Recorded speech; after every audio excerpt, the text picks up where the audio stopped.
kok belum pada masuk. Coba di woro-woro temannya ya. Iya, Bu Sally info di grup. Soalnya ini materinya padat.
Ibu kayaknya banyak yang ikut pindah ke pagi, Bu.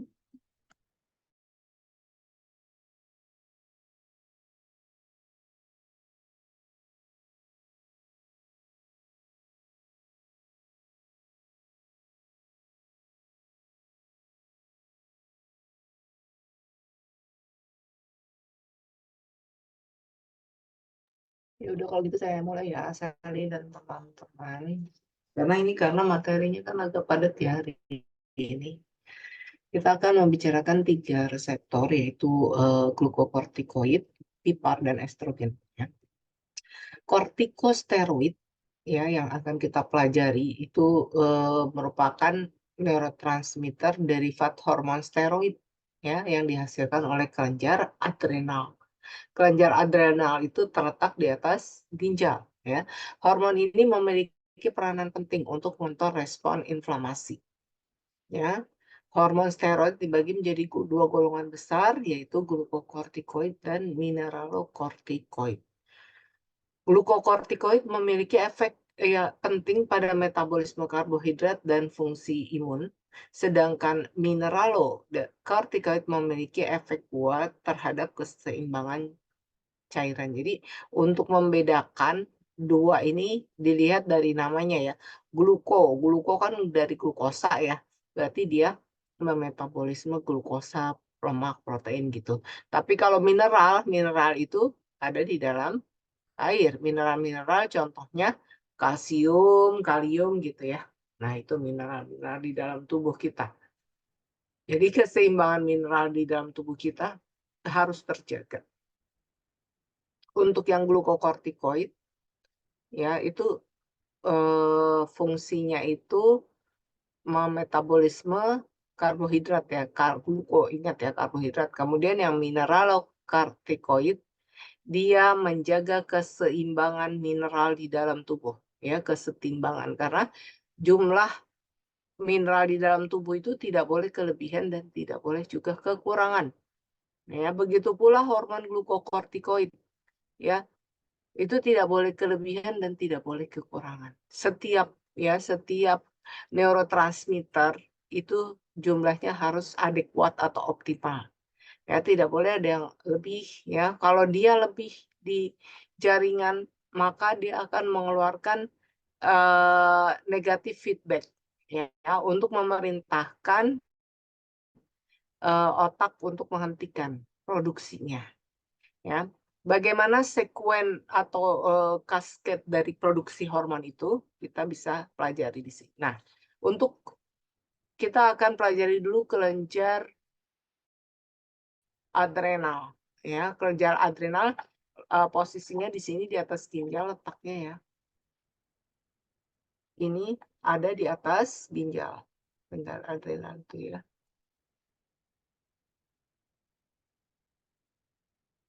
Ada di atas ginjal. Ya. Nih. Ada di atas ginjal topi ya, berbentuk topi. Nah, kalau diiris secara melintang, ada bagian korteks, yaitu korteks atau lingkaran terluarnya yang menyelimuti bagian medula.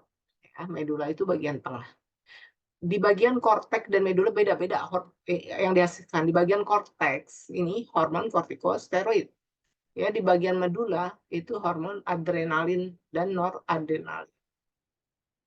Seperti itu ya. Nah, kalau kita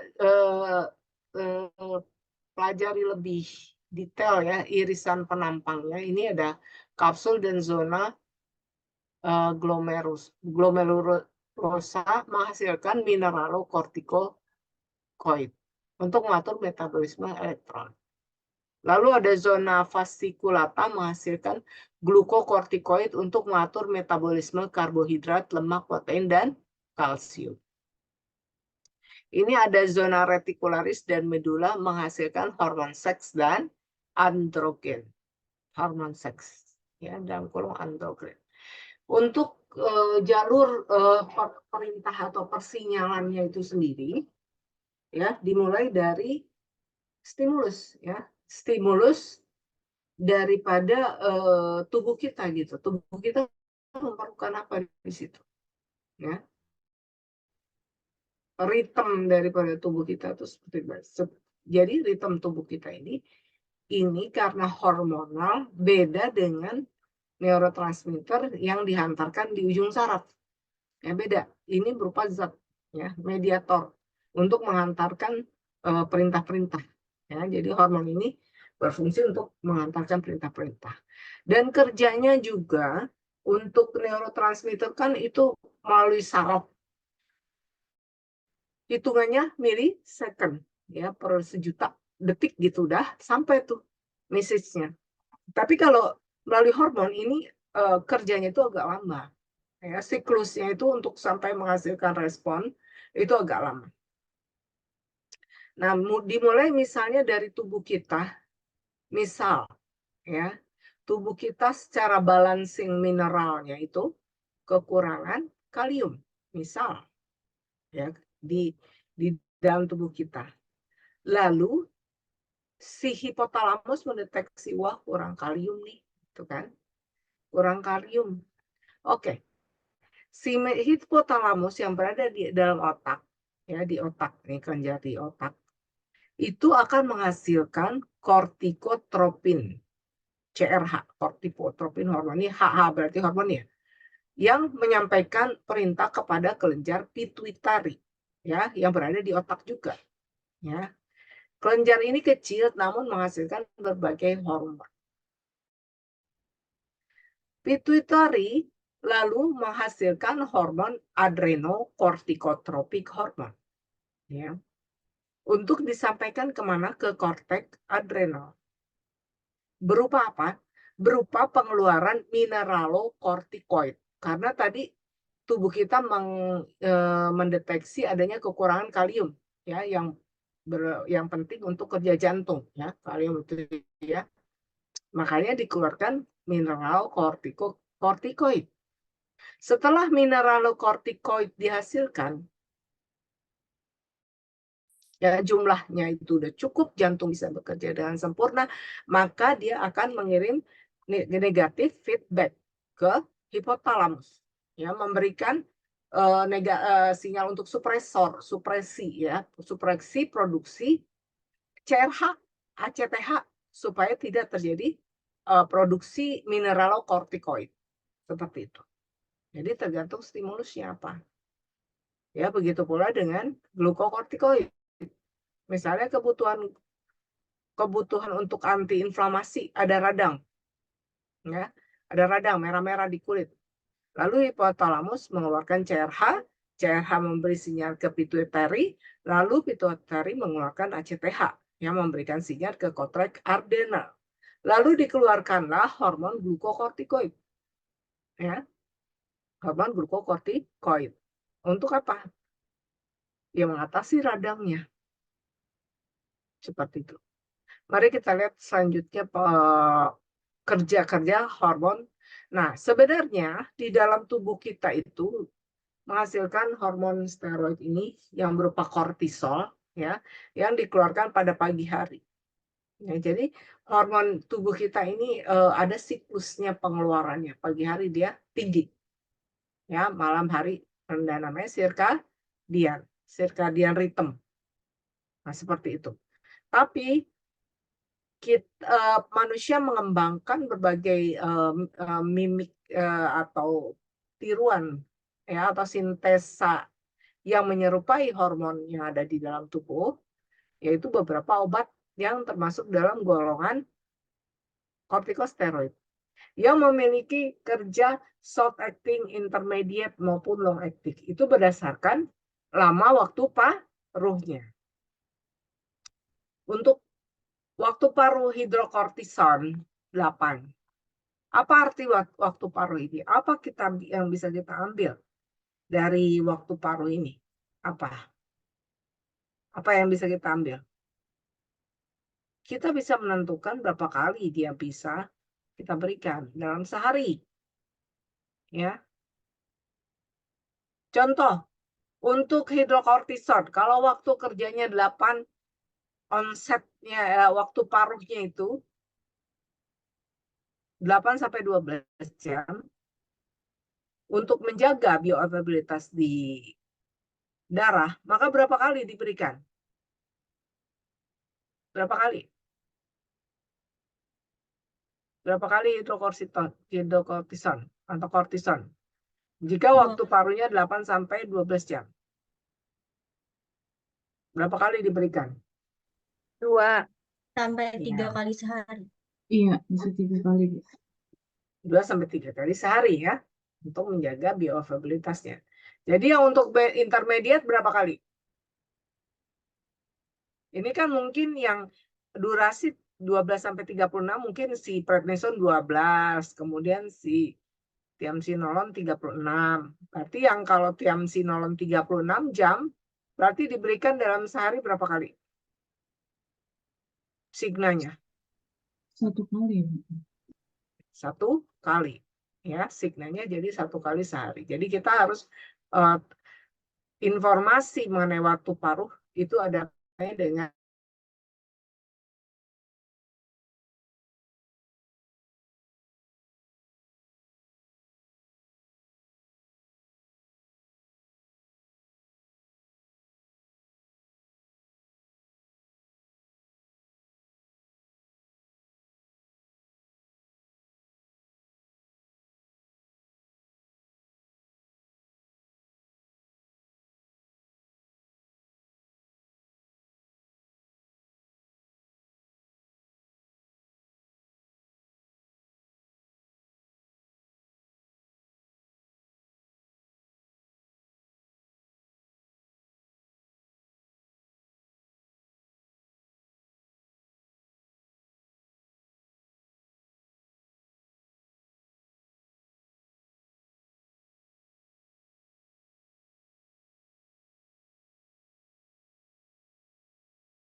Ibu, maaf, kayaknya suaranya ke mute deh. Oke, tadi ketinggalan ya. Oke, saya ulang dari sini. Untuk obat-obat jenis kortikosteroid ini dibutuhkan satu untuk replacement terapi, yaitu ketika seseorang menderita kerusakan pada ginjalnya, sehingga dia tidak menghasilkan hormon ini. Ya, oleh sebab itu butuh replacement terapi atau substitusi, ya, seperti itu. Lalu ada yang non replacement, kasus ginjalnya baik, obat ini digunakan untuk beberapa indikasi, yaitu alergi, asma, anemia, abses otak, dan penyakit ginjal. Nah, mekanisme kerjanya seperti apa? Jika organ tubuh kita nih, sebagai contoh seperti ini, organ tubuh kita misalnya terbentur, jatuh, ya, maka membrannya kan pecah, ya, membrannya pecah. Fosfolipid oleh enzim fosfolipase diubah menjadi asam arakidonat, ya, yang mengubah dari membran fosfolipid, bahan bakunya diubah menjadi asam arakidonat oleh enzim fosfolipase. Kemudian asam arakidonat diubah menjadi prostaglandin. Prostaglandin inilah yang memberikan tubuh, jika ada terjadi prostaglandin misalnya pada kulit yang luka, maka ada rasa nyeri di situ timbul. Ya. Nah, perubahan dari arakidonat menjadi cyclic endoperoxidase itu diubah oleh siklooksigenase atau disingkat apa? COX. Ya, COX. Nah, obat-obat steroid ya bekerja di bagian hulu, yaitu dia mencegah perubahan fosfolipid menjadi asam arakidonat. Jadi enzim fosfolipase itu dihambat sehingga tidak terjadi pembentukan asam arakidonat. Ya. Kemudian untuk NSAID itu bekerja di COX, ya, siklooksigenase, sehingga perubahan arakidonat menjadi prostaglandin itu tidak terjadi. NSAID contohnya apa? Ada yang ingat nggak? Obat-obatnya yang sering dipakai? Acetaminophen, ibuprofen, Samlefenamide. natrium diklofenak. Iya, seperti itu ya, NSAID, non steroid antiinflamasi. Dia bekerjanya menghambat siklooksigenase, ya. Nah, dari sini dari prekursor atau sebelumnya membentuk prostaglandin yang lebih spesifik, dia ada oleh reduktase diubah menjadi PGF alfa. Oleh isomerase diubah menjadi ini macam-macam jenis prostaglandin. Oleh prostacyclin sintetase diubah menjadi prostaglandin. Ini jenis-jenis prostaglandin. Tapi perubahan dari ini berubah menjadi ini diubah oleh enzim-enzim yang di sini. Ya, reduktase, isomerase, prostaglandin sintetase. Jadi prostaglandin juga oleh enzim membran tromboksan sintetase diubah menjadi tromboksan. Ya, A2. Faktor pembekuan darah, ya. Nah, ini mekanisme kerja kortikosteroid menghambat enzim fosfolipase yang dapat menurunkan pembentukan mediator inflamasi. Sehingga di bagian hulu tidak ada prekursornya sama rakidonat. Nah, pada akhirnya tidak terjadi pembentukan prostaglandin. Prostaglandin inilah yang menyebabkan nyeri. Nah, ini ada, tadi kan ini ada macam-macamnya ya. Nah, prostaglandin yang ada di PGF2 ini menyebabkan kontraksi pada uterus. Ya. Prostaglandin PGF menyebabkan bronkospasm. Nih, lihat nih. Salurannya menyempit, spasm. Ya, bronkospasm. Nah, PGE itu menyebabkan bronkodilatasi. Salurannya menjadi melebar. Nah, itu jenis-jenisnya ya. Lah, kalau yang ini PGE2 dan PGD2 itu meningkatkan permeabilitas kapiler ya, sehingga mediator imunitas, faktor-faktor immunity itu bisa menginfiltrasi keluar membran ya, dan memperbaiki atau menyebabkan inflamasi ya, menyebabkan inflamasi ya di sini seperti itu. Nah, untuk antiinflamasi dari kortikosteroid itu juga dia menyebabkan ini ya, menekan faktor imunitas juga, dan menekan juga bekerja menstimulasi daripada kolagenase, elastase, dan plasminogen. Ya, dia bekerja di situ. Nah, untuk kortikosteroid itu mencegah pembentukan limfosit menjadi makrofag, ya, dan juga mencegah makrofag ini menstimulus kolagenase, ya, seperti itu kerjanya untuk di jaringan, ya. Jadi ini jalur-jalur ini adalah jalur-jalur yang dihambat oleh kortikosteroid, ya. Karena pada wound, pada luka itu kan terbentuk ini ya, elastin, kolagenase, collagen destruction. Jadi dia ada penggembungan ya, ada seperti apa, massa gitu yang direkrut. Nah, ini untuk mencegah apa? Nah, misalnya nih, aku ilustrasiin di sini. Nih kan suka ada luka itu kan suka dia timbul keloid ya. Iya nggak? Ada kan luka kayak gitu? Timbul keloid? Ada kan? Iya, Bu. Nah, ini ada. Nah, keloid obatnya apa? Biasanya disuntik pakai kortikosteroid, Bu. Nah, itu makanya disuntikan di sini kortikosteroid, ya. Karena dia waktu terjadi pembentukan massa keloid itu ada beberapa kolagen yang numpuk di sini ya. Ada juga elastin dan tisu. Sehingga ketika disuntikkan dengan kortikosteroid, maka ini ada terjadi tissue destruction, ya. Jadi kan dia kan menggembung nih.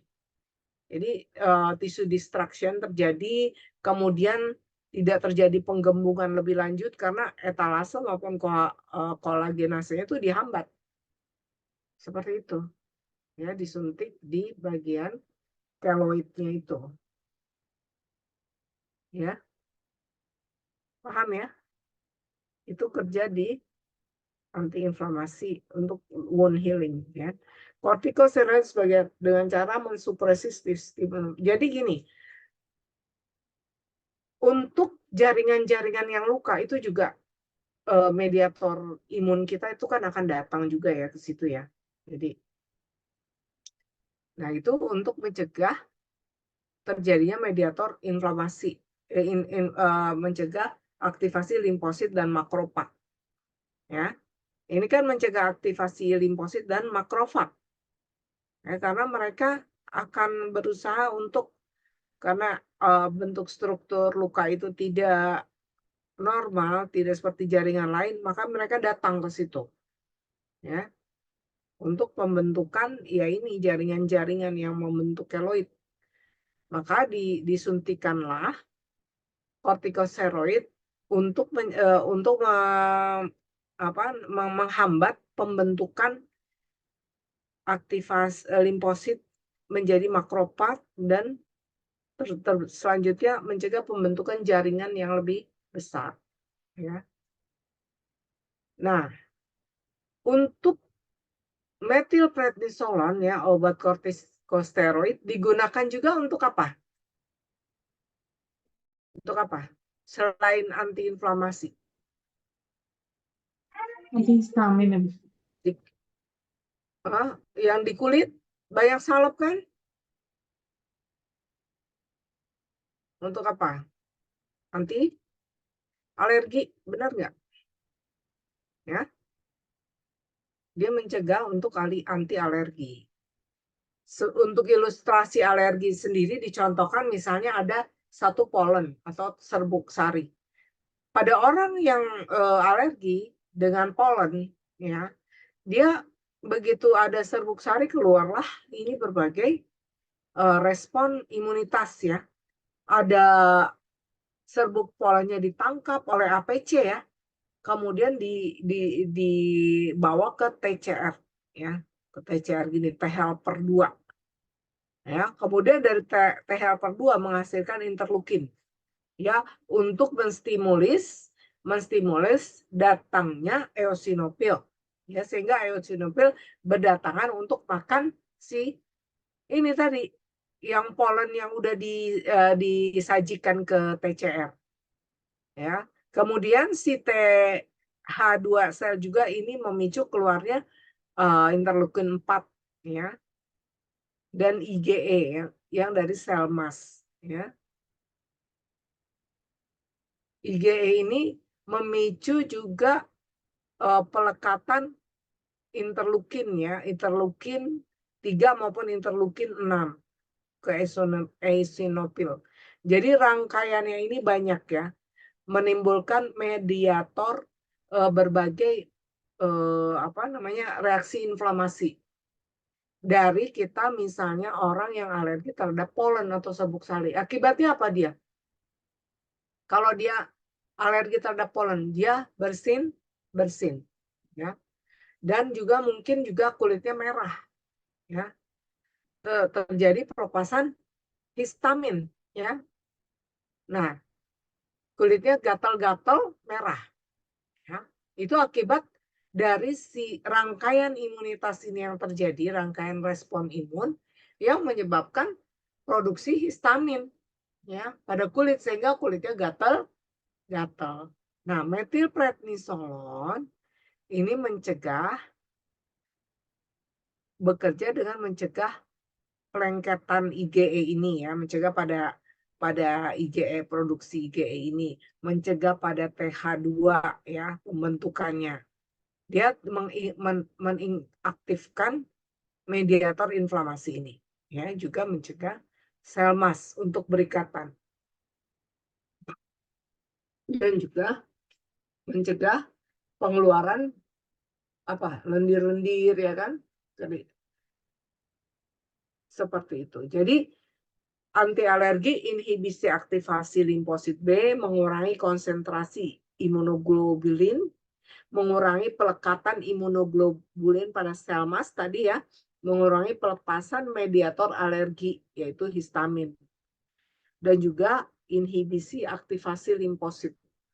Ya, karena kalau rangkaian reaksi imunologi itu kan banyak melibatkan berbagai mediator ya. Seperti itu. Nah, seperti saya sudah utarakan baik di neurotransmitter maupun hormon itu tidak boleh berlebihan. Ya, harus ada kontrol ya penggunaannya dan tidak boleh juga sembarangan diresepkan.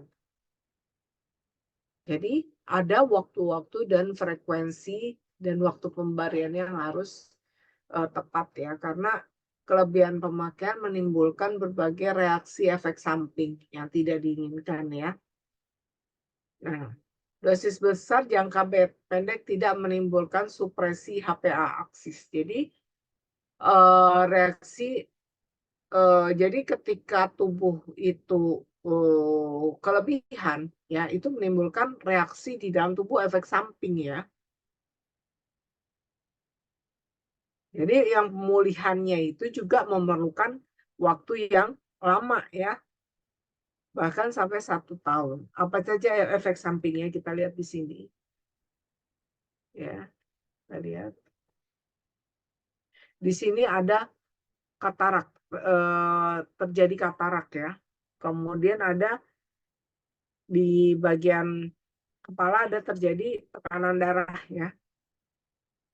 Kemudian ada wajahnya itu moon face menjadi lebih gemuk dari semestinya ya. Karena apa? Karena tertahannya cairan dan lemak di sini di wajah. Juga lemak itu tertahan ya tidak di bagian punggung yang disebut buffalo hump. Di bagian perut juga lebih gemuk ya. Jadi rata-rata kalau pemakaian dosis itu menyebabkan orang itu gemuk ya karena lemaknya itu tertahan. Ya, kemudian ada penipisan kulit, kemudian ada juga mudahnya memar ya. Kemudian ada apa namanya? Jadi ada pengurangan massa otot ya. Kemudian ada berdampak pada tulang yang osteoporosis. Seperti itu ya. Nah, inilah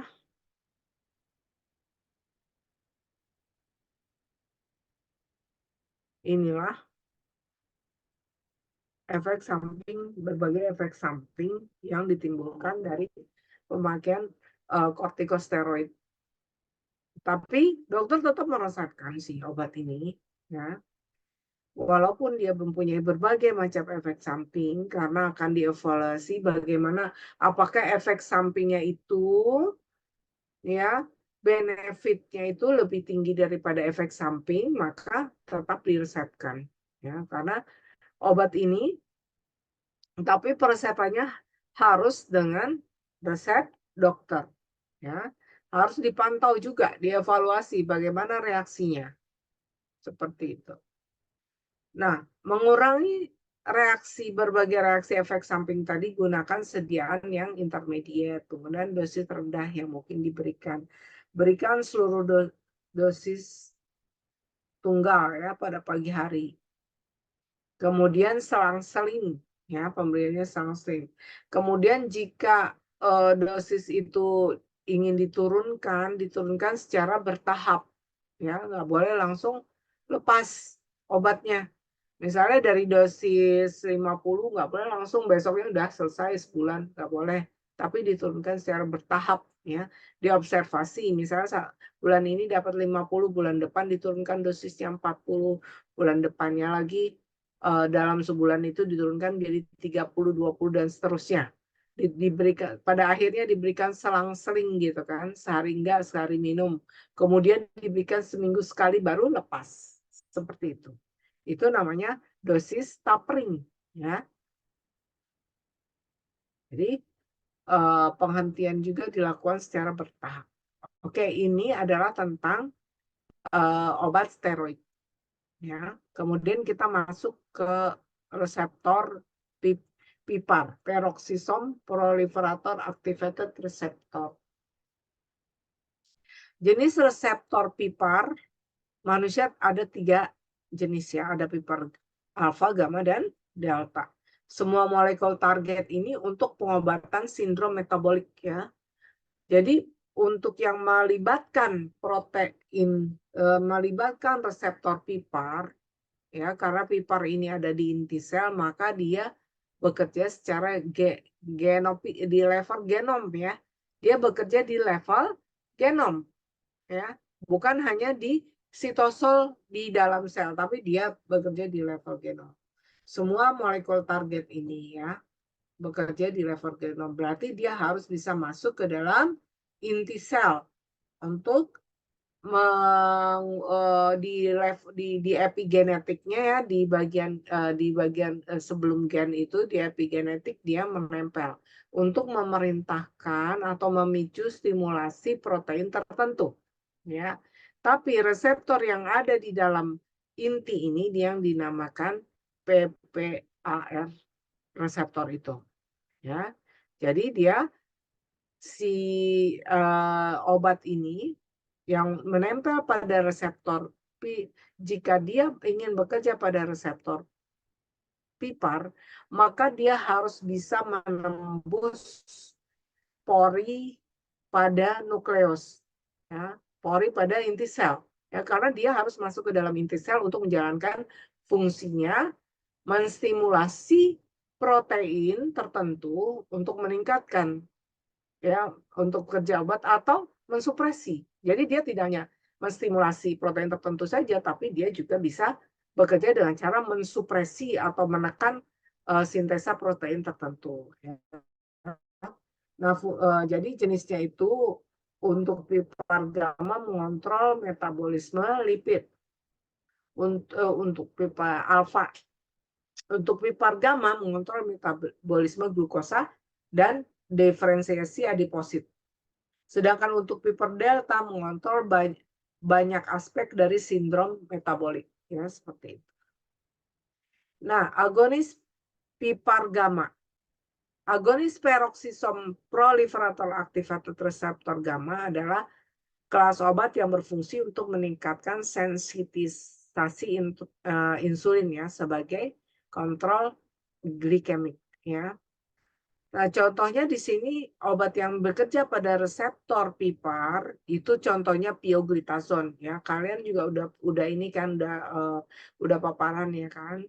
Nah, dia adalah obat golongan thiazolidinedione menambah sensitivitas insulin yang diderita ya untuk penyakit DM tipe 2.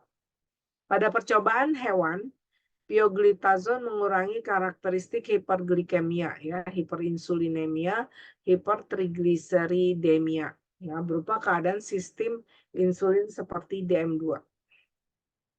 Kita lihat ya. Jadi dia meningkatkan respon insulin atau meningkatkan uptake insulin ke dalam sel. Nah ini, contohnya nih ya, obat misalnya obat yang bekerja pada reseptor PPAR ya, dia akan dibawa oleh messengernya, dibawa masuk ke dalam inti. Kenapa sih?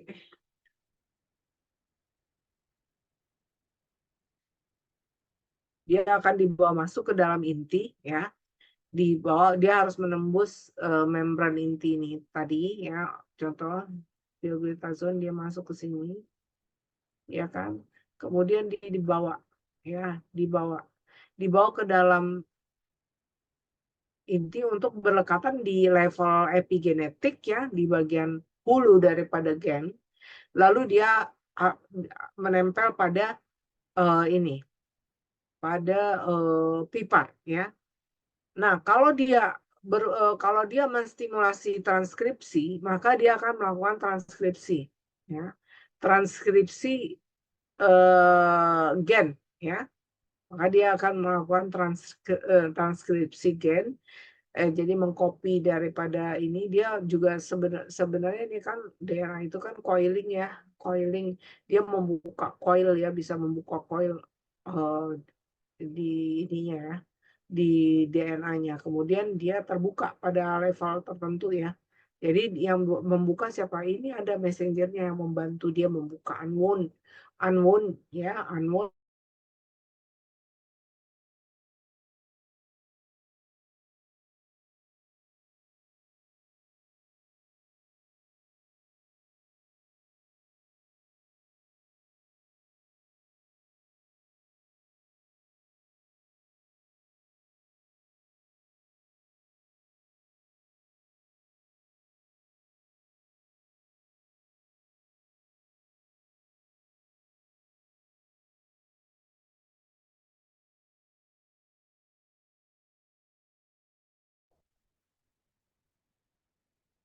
Tadi keluar ya, sorry jaringannya nggak stabil. Tadi kan udah ya, dia si pioglitazone itu dia nempel dibawa oleh RXR, dibawa nempel di reseptor PPAR yang ada di inti sel, menstimulasi transkripsi proteinnya dengan cara mentranskrip protein dari DNA-nya, lalu dibawa oleh messenger RNA ke sitosol. Setelah di sitosol, dia akan disintesa di badan Golgi ya. Setelah banyak ya, GLUT4 ya, apa sih yang disintesa itu? GLUT4 ya. Kemudian GLUT4 ini menuju ke membran. GLUT4 4 berarti dia glukos transport 4 ya. Glukosa ini yang ada di dalam pembuluh darah tidak bisa masuk ke dalam membran, maka dia harus dibantu oleh transporter ya. Dia dibantu oleh transporter untuk dimanfaatkan untuk metabolisme sel. Seperti itu kerjanya ya. Ini sama aja, insulin masuk ke pipar di dalam sel, kemudian menghasilkan GLUT4 ke membran. Nah, setelah di membran maka glukosa ini bisa dimasukkan ke dalam sel, ya, dibantu oleh GLUT4. Tapi GLUT4 yang berada di sitoplasma tidak bekerja, nggak bisa memasukkan, dia harus translokasi, pindah dulu ke membran untuk uptake glukosanya. Oke, kita masuk ke reseptor estrogen ya. Yang ketiga, tadi PPAR udah, kemudian kortikosteroid udah, kita masuk ke estrogen. Estrogen adalah suatu sistem endokrin di dalam tubuh kita menghasilkan beberapa hormon ya. Sistem kelenjar atau kelenjar endokrin terdiri dari apa aja? Ada pineal, hipotalamus, pituitari, kemudian ada tiroid yang di leher, ada paratiroid masih di dada ini ya, di dada. Kemudian ada timus di dada bagian bawah. Kemudian ada adrenal di atas ginjal yang tadi. Kemudian ada pankreas ya, ada di perut. Kemudian ada ovari dan testes. Ovari di wanita, testes ada di endokrin pada tubuh manusia ya. Melalui peredaran darah dapat mempengaruhi sel ya pada suatu organ yang ada di dalam tubuh. Nah, kelenjar endokrin. Sel-sel yang mampu memproduksi hormon disebut sel endokrin. Selnya. Tapi kalau dia udah berkumpul dalam satu organ, ya itu dinamakan kelenjar ya. Selnya itu sel endokrin. Kalau sel-sel berkumpul, maka dia akan membentuk kelenjar. Ini kelenjar yang tadi udah Ibu bilang ya. Kelenjar endokrin mengeluarkan produk yang disebut hormon. Ya, ini ada berbagai tadi ya, sama aja ya. Ya, dalam tubuh. Contohnya apa? Hormon yang dikeluarkan untuk mengatur siklus menstruasi, ya, siklus menstruasi dan siklus ovulasi, ya, dikeluarkan oleh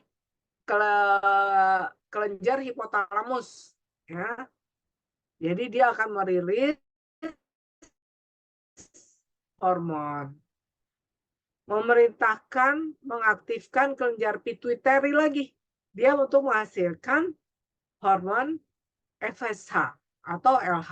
FSH, follicle stimulating hormone. Follicle artinya telur, stimulating menstimulasi, hormon artinya hormon. Jadi hormon yang menstimulasi pembentukan ovum. Di mana? Di ovari. Ovari letaknya di mana? Di organ kelamin wanita. Ya, ini salah satu contohnya. Jadi dimulai dari otak dulu. Otak mengeluarkan FSH dan LH. Kemudian di sini ya ada juga yang terlibat yang dihasilkan oleh ovariumnya. Yang terlibat di sini estrogen dan progesteron. Jadi si ovari menghasilkan hormon estrogen dan progesteron bersamaan dengan hipofisis menghasilkan FSH dan LH. Mereka bekerja sama untuk pematangan folikel yang ada di ovarium dan dibawa oleh tuba fallopi ya ke uterus. Lalu si progesteron dan estrogen dia juga terlibat dalam ovulasi tersebut. Di samping dia juga menyebabkan penebalan endometrium pada dinding uterus. Ya, dia menyebabkan penebalan endometrium, lapisan pada dinding uterus. Nah, folikel yang dihasilkan oleh ovarium itu di sini ya, di ovarium di ujung tuba fallopi akan setelah si ovarium itu matang dan besar akan ditangkap oleh tuba fallopi. Ya, karena dia punya jari-jari gitu ya, kayak jaring. Nah, narik-narik kayak apa? Kayak aliran gitu. Masuk ke dalam saluran tuba fallopi. Ya, kemudian di tuba fallopi dia jalan. Setelah di ujung sini, ya, ujung uterus, menuju masuk uterus, maka kesetimbangan hormon, ya, di sini akan tinggi hormon LH. Ya. Hormon LH tinggi, FSH rendah, lalu terjadi pemecahan ovum. Ya. Tadinya si ovum itu berada diliputi oleh korteks ya, korteks luteum, yaitu selaput yang meliputi ovum, akhirnya pecah, kemudian ovumnya masuk ke dalam rahim, ya, ovumnya masuk ke dalam rahim ke uterus, dan selaput atau cangkangnya, korpus luteum itu akan direcycle karena di situ kaya akan hormon, ya, hormon apa? Progesteron dan estrogen. Seperti itu. Itu adalah siklus. Nah, sementara di uterus sendiri terjadi penebalan lapisan endometrium yang dibantu oleh regulasinya dibantu oleh estrogen dan progesteron, ya. Nah, disitulah terjadi siklus ovulasi.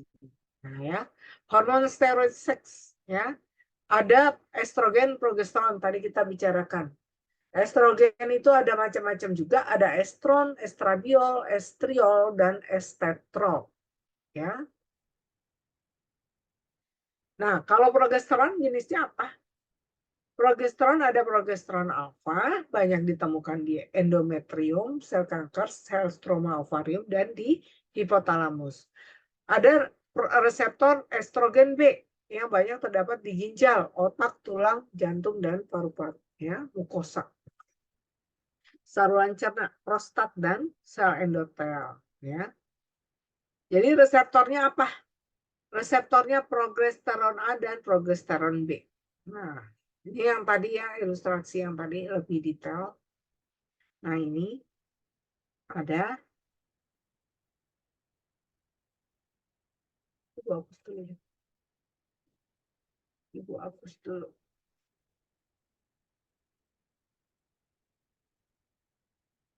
Sih penghapusnya.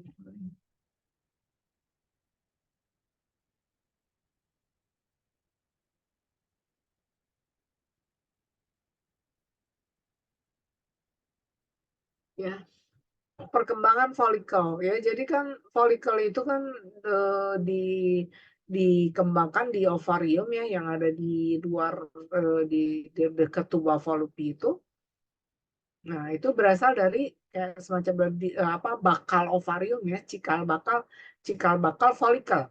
Cikal bakal folikel dengan adanya LH dan FSH itu dia akan meningkat.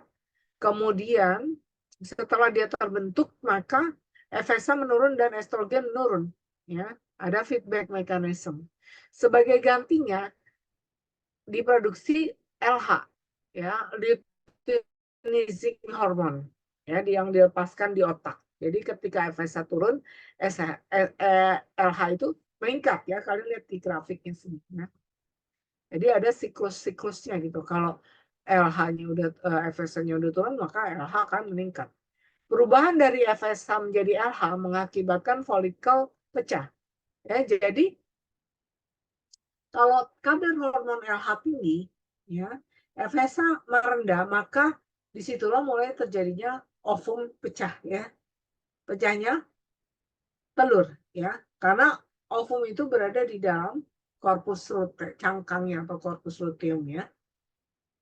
Nah, kan pecah, dia akan masuk ke uterus, ya, uterus. Nah, di situ juga di uterus disiapkan lapisannya, di dalam itu ada lapisan apa? Endometrium. Mana ya? Tadi nanti kita jelaskan ya. Sambil kita melihat penyakit-penyakit yang berkaitan dengan lapisan endometrium dan pertumbuhan endometriosis ya. Nah, ini kita bahas tadi tentang ovulasi ya. Ovulasi terjadi pada wanita. Nah, untuk wanita sendiri, ini ada kaitannya dengan nyeri karena pada wanita ini banyak terjadi kram ya pada saat premenstruasi, pada saat ovulasi dan premenstruasi. Jadi ada beberapa kram-kram atau nyeri yang diderita oleh wanita ya. Ada PMS, kemudian ada dismenor, ada endometriosis, ada adenomiosis. Apa itu perbedaannya? Kalau PMS itu merupakan gejala psikologis dan fisik yang muncul selama premenstruasi ya. Pre artinya sebelum mens. Itu gejalanya. Apa itu? Yaitu ya ini faktor-faktor resiko PMS ya. Adanya kekurangan gizi juga, vitamin, kemudian dietnya ya, berbagai diet yang terlibat di sini. Kemudian ada faktor stres, kemudian ada faktor gerak ya, kemudian ada faktor usia. Nah, tipe PMS itu ternyata ada banyak ya, premenstrual syndrome ya. Kalau tipe A itu hanya nggak ada rasa nyeri, ada perubahannya sedikit ya, ada cemas, kemudian sensitif, tegang dan emosinya terganggu ya, dia ada cranky gitu, cranky rasa nggak sabar, mungkin marah-marah ya pada tipe PMS A. Nah, kalau pada tipe H, hyperhydration ini terjadi penahanan air ya, penahanan air yang mengakibatkan pembengkakan ya pada bagian perut, nyeri pada buah dada, pembengkakan tangan, kaki dan beberapa lainnya terjadi sebelum haid. Ya, ini menyebabkan juga nyeri ya, karena apa? Di sana ada prostaglandin ya, pembengkakannya, karena dia kan masuk dalam inflamasi ya, pembengkakan, maka dia ada prostaglandin yang keluar, maka dia akan terasa nyeri. Kemudian untuk PMS tipe C, craving, ditandai dengan rasa lapar, kelelahan, jantung berdebar, pusing kepala, kadang sampai pingsan. Kemudian PMS tipe D itu depresi, ditandai dengan rasa depresi, ingin menangis, lemah, gangguan tidur, pelupa, bingung, sulit dalam mengucapkan kata-kata. Nah, PMS ini kan melibatkan hormon tadi ya, estrogen dan progesteron. Tapi si estrogen dan progesteron karena tadi terkaitan dengan mood ya, rasa perasaan kita ya, karena hormonal tadi naik turun itu mempengaruhi juga pelepasan hormon bahagia ya, hormon apa? Serotonin dan endorfin ya, sehingga kesetimbangan ini terganggu sehingga moodnya itu nggak bagus gitu, moodnya ya, malas, marah-marah, kemudian sedih ya, sensitif, pelupa dan tidak bisa tidur ya. Itu mempengaruhi ke pelepasan hormon serotonin dan endokrin juga. Yang kedua, akibat dari ketidakseimbangan hormon estrogen dan progesteron, tertahannya air dan gula dalam darah. Ya, sehingga penambahan berat badan dan pembengkakan atau edema. Ya. Kemudian ada juga yang meningkatkan hormon prostaglandin tadi yang Ibu jelaskan, PG. Jadi ada timbul rasa nyeri di perut ya dan rasa kram ya, kram di perut. Itu tadi yang PMS ya. Lalu ada dismenor. Dismenor itu sakit perut juga, sakit juga menjelang menstruasi. Tapi kondisi medis ginekologi yang karena ada apa? Ada penebalan ya. Ada penebalan yang ada apa? Ketidaknormalan ya dalam pembentukan lapisan endometrium ya. Dibagi menjadi dua ya, dismenor primer dan sekunder. Nah, dismenor ini adalah menstruasi yang menyakitkan. Jadi rasa sakitnya tuh lebih tinggi daripada PMS ya. Ya, dia timbul pada rasa sakit ini timbul mediator sakit ya, prostaglandin akibat hormonal ya. Akibat hormonal, ketidakseimbangan hormon ya kan, maka akan terilis dipicu oleh progesteron yang rendah dan estrogen yang masih tinggi. Hal ini akan memicu terbentuknya prostaglandin E2, EP1 dan EP3. Ya. Nah, prostaglandin ini jenis ini yang menyebabkan kontraksi uterus, ya. Kemudian juga akan meningkatkan hormon vasopresin dan oksitosin.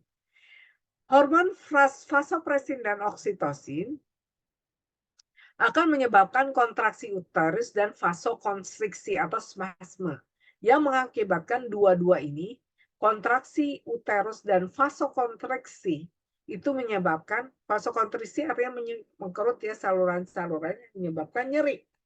Ya, akibat apa? Prostaglandin tadi, ya. Nah, gejala dismenor primer ini gejala-gejalanya bisa kelelahan, diare, nyeri punggung bagian bawah. Ya, sakit kepala juga termasuk, ya, kram, ya, nyeri bagian perut bagian bawah. Itu gejalanya. Jadi sesaat sebelum mens itu bertahan hingga 48 beberapa hari ya. 2 hari. Nah, kemudian ada tadi yang primer, yang kemudian yang sekunder. Yang sekunder itu rasa nyeri dismenor itu ada hubungannya dengan patologis pelvik, yaitu endometriosis dan adenomyosis. Nah, untuk yang endometriosis, gimana sih perbedaan endometriosis dan adenomyosis pada dismenor sekunder? Itu ada terjadi nyeri, ya kan? Kemudian gejala lain dispa, jadi dispa urin, ya kan? Infertilitas dan perdarahan pada kemih yang abnormal. Nah, ini endometriosis ya. Endometriosis itu radang yang terkait dengan hormon estradiol dan estrogen berupa pertumbuhan jaringan endometrium ya, yang disertai dengan perambahan pembuluh darah sehingga menonjol keluar dari rahim ya, pertumbuhan ektopik. Jadi sudah Ibu jelaskan tadi ya, hormon estrogen ya, jenis estradiol, dia menstimulasi di samping berkaitan dengan pecahnya telur yang dibawa ya di rahim tadi, di indung telur, dia juga terkait dengan pembentukan apa? Pembentukan lapisan endometrium. Ya, di sini. Jadi pada rahim ini nanti akan ada terbentuk lapisan endometrium, ya. Ini di sini. Ini ada terbentuk lapisan endometrium di sini. Salah. Maaf.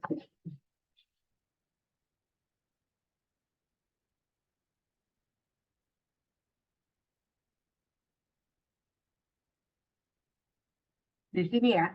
Di sini ada lapisan terbentuk di dindingnya ya. Karena apa? Karena ada peningkatan hormon estrogen. Jenisnya estradiol, ya. Maka dia akan terjadi penebalan rahim ininya di uterus bagian dalam. Nah, ini akan lurus seiring dengan siklus menstruasi, ya. Tapi penebalan ini menyebabkan kadang ada yang berlebihan penebalannya sehingga siklus menstruasinya juga mengakibatkan perdarahan ya. Nah, ada juga yang ini pada kasus endometriosis, ya, radang di bagian ini, ya, bagian uterusnya, karena terkait ada penebalan. Lalu penebalan atau pertumbuhan endometriosis ini kan ada lapisan ya yang dibilang lapisan endometrium sebenarnya. Kalau osis, endometriosis berarti radang yang terjadi pada endometrium, ya, seperti itu ya, paham ya? Maka kalau radang, maka akan timbul prostaglandin yang menyebabkan nyeri, ya, nyeri di bagian rahim. Nah, aktivitas fisiologis sel endometriosis, ya, ini sel yang tadi yang Ibu jelaskan di uterus tadi, sel endometrium dalam cairan menstruasi masuk ke dalam rongga peritoneal. Jadi dia ada benda asing ya di situ, ke rongga peritoneal, maka akan mengaktifasi dan merangsang inflamasi, merangsang sistem imun, ya, untuk datang, ya. Karena di situ ada terjadi pertumbuhan sel, juga terjadi pertumbuhan jaringan untuk pembuluh darah ya, angiogenesis. Nah, di sini juga pada saat tersebut terjadi radang, maka akan timbul prostaglandin dan estradiol. Nah, prostaglandin inilah yang menyebabkan nyeri di sekitar panggul, ya, bagian bawah, ya, di sekitar rahim, nyeri, ya, seperti itu, karena timbul prostaglandin. Nah, ini yang Ibu jelaskan yang tadi terbentuk di sini lapisan endometrium, bisa juga karena itu normal ya sebenarnya pembentukan lapisan endometrium normal asalkan dia tidak radang ya, tidak menembus ke peritoneum atau dia tidak lebih jauh masuk ke dalam tempat yang di otot rahim ini. Ya, dia tidak menggembung di situ, membesar. Yang menyebabkan adenomiosis adalah penetrasi dan tumbuhnya jaringan endometrium di dalam miometrium, di dalam otot uterus, ya. Sehingga apa? Jaringan endometrium yang salah tempat ini dia akan menimbulkan sakit ya karena peradangan ya, akan terjadi pendarahan dan peradangan. Karena kan otot-otot di rahim ini ditekan ya, mendekan. Jadi nah di sini juga timbul prostaglandin karena ada apa? Pembengkakan. Pembengkakan itu akibat pertumbuhan daripada endometrium masuk. Seharusnya dia tumbuh di dalam rahim ya, di sini seharusnya, tapi dia masuk ke jalur lain ya. Seharusnya dia tumbuh di sini, ya kan? Tapi dia tumbuh juga masuk ke otot rahim sini. Tumbuh juga menyerap masuk di sini. Ini namanya adenomyosis. Yang dibilang endometriosis ini di sininya aja radang. Nah, bedanya adenomyosis dan endometriosis dan adenomyosis. Kalau ini yang tumbuh di sini, ini sudah masuk ke tahap dismenor sekunder yang disebut adenomiosis. Jadi paham ya perbedaannya ya antara adenomiosis dan endometriosis. Kalau endometriosis di sini radang terjadi. Kalau adenomiosis peradangan karena jaringan endometrium tumbuh masuk ke sel rahim, ya. Jadi menekan saraf-saraf di situ dan menghasilkan juga prostaglandin, ya, sehingga sakit, ya, sakit karena terjadi peradangan dan pembengkakan, ya. Jika diperiksa uterusnya juga lebih besar karena membengkak, ya. Itu sebenarnya pertumbuhan endometrium, ya, itu normal. Ya, tapi dia tidak boleh masuk infiltrasi ke jaringan lain gitu. Nah, kalau infiltrasi menyebabkan pembengkakan, ini menyebabkan nyeri yang lebih hebat. Dan ketika menstruasi juga darah yang keluar tuh banyak, ya.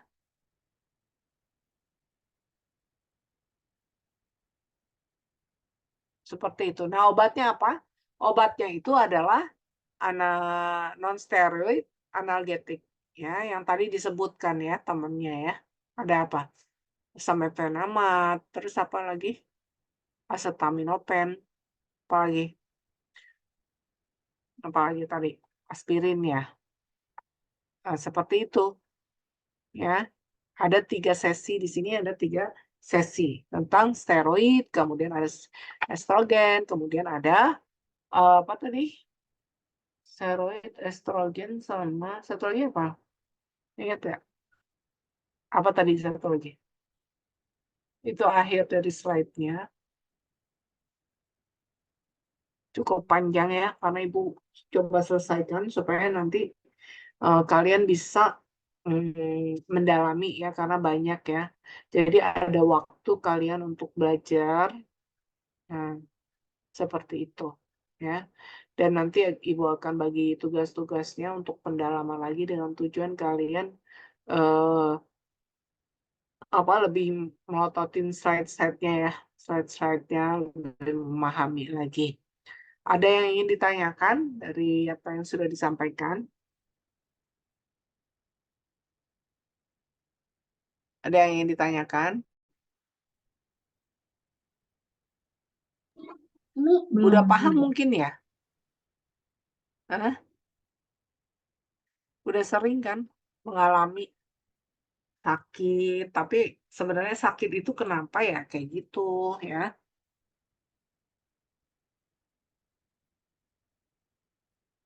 Kalau tidak ada saya apa?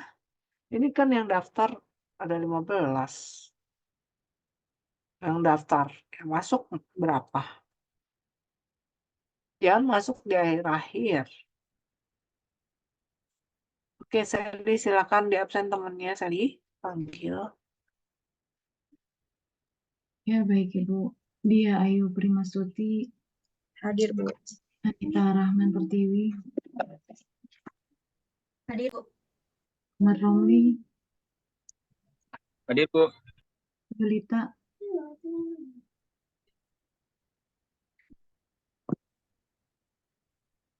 Yulita nggak ada. di partisipan ada Bu Yulita. Terus kenapa nggak nyampe? Terus Iskandar Hakim, Ya, Bu. Hadir, Bu. Hadir, Bu. Nia Febriana, Hadir, Bu.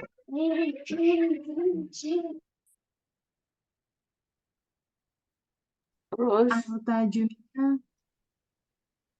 Hadir, Bu. Mutiara Andini,